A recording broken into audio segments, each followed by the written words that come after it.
Takže prajem vám krásny, letný, ničím nerušený podvečer. Vítam vás pri sledovaní pokračovania príbehu našej kauzy smažený sír. No, dovolte mi, aby som dnes v štúdiu privítal naozaj človeka na slovo vzatého. Na slovo vzatého je to sexy, tvrdý čavo Rytmaus. Čauko. Serus. Tak, čo sa vlastne stalo? Že práve ani neviem, čo sa stalo.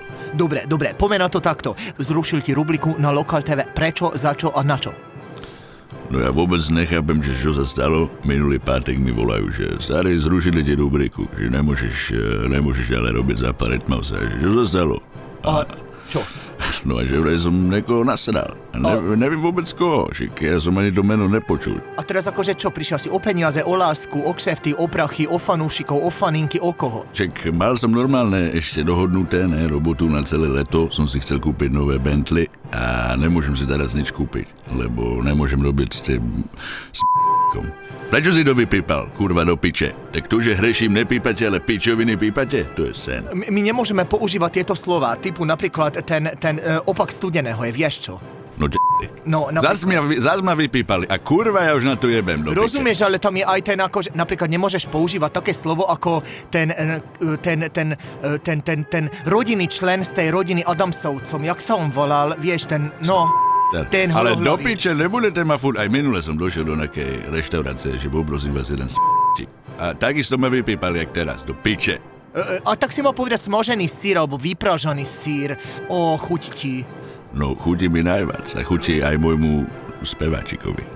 Rozumiem, takže vy akože spolupracujete inkognito. No tak musíme teraz inkognito, len to nikomu nehovor.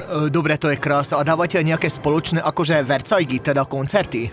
No koncerty budeme mať svoje, ale teraz samozrejme nemôže so mnou vystupovať, takže ja sa aj trošku teším, lebo zase tak talentovaný nebol, ale...